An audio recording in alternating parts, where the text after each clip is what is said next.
All right, back with more boat videos. So this is the tank that I started building in the last video where I put the venturi jet pump on the inside of the tank. If you're interested in that, the tank is divided down the middle there, and there's a little non-mechanical pump that takes the return fuel from the regulator and uses that to pump the fuel from the big side of the tank to the small side of the tank, so you never run out of fuel around your fuel pump. So yep, I just got this all together. I've got my coolant expansion tank mounted up there. That was just a convenient spot to put it. So I just put it all together as that assembly. Got the fill port going to the factory fill on the side of the boat. This is the vent that also goes to the fill inlet. Got my level sending unit that goes to the gauge on the dashboard. This is just like a little fill port with an O-ring cap on it, so you can look in the tank and see if there's any junk in there. And also, I think if I ever have to fill the tank from inside the boat, like with a 5-gallon gas can or something, it'll be a lot easier to pour it in there rather than trying to hang over the side of the boat and use a factory fill. So I got the fuel pressure regulator mounted right into the tank here. So there is a O-ring AN boss welded into the tank, and then a matching fitting welded to the bottom of the regulator.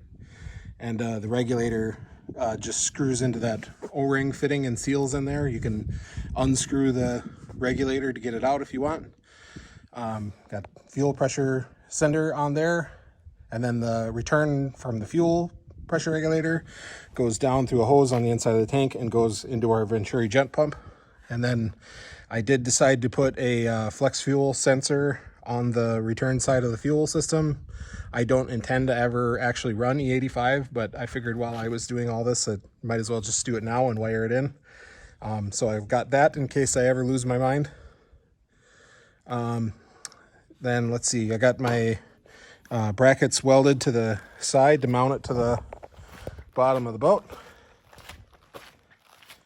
So just need to drill those and put bolts through them into the bottom of the boat. And then here's my fuel pump assembly. So this is my favorite way to put a fuel pump on the inside of a fuel cell with parts that you can just buy. I am not a fan of external fuel pumps. They tend to be really loud and they get hot and they're unreliable generally. And it's just a much better system overall to have the pump in the tank, like every factory car for the last 30 years has figured out. So just got a Walbro 450 on this hanger that I made, and this is just a V-band for like an intercooler pipe. It's just like a 3.5-inch aluminum V-band with the O-ring groove machined in it. So when I buy these, I take whatever O-ring they put in there, because it's probably made out of Chinese bike tube rubber or some stupid shit like that, and take that out and throw it away and order a proper fuel rated O-ring from McMaster Car or someplace like that. So yeah, just take the top part of the V-band clamp and weld a cover plate on it.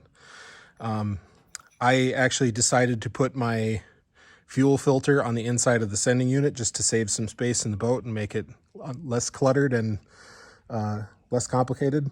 So this is just a Summit Racing, like a 10 micron paper element fuel filter that I welded the top cap of the fuel filter right into this top piece on the V-band clamp there. So to change the filter element, you just loosen this swivel clamp down here, and then you unscrew this filter body from the hanger, and then you can just pop a new filter element in there. Got the ground from the pump welded right onto the hanger there. The hanger is just a piece of like I don't know, 7/16 aluminum rod, fuel pump hose clamped to it. That works perfectly fine. These wire pass-throughs, you can buy these. This one is from Racetronics, I believe. You can also just make them from like hardware store parts. You can get like nylon step washers like this from like Ace Hardware, and just make your own with like a brass screw going through the center. And if you tighten it up with washers on each side, they don't leak. I've done that before and it works really good. So yeah, that all just goes right down to the tank. I put this on here for a ground wire, that for a power wire. It's a boat, so there's no ground on the boat. Everything has to be wired back to the negative on the battery because the boat's not metal. And then put your V-band clamp on there and tighten it down and you're good to go. Yep, okay.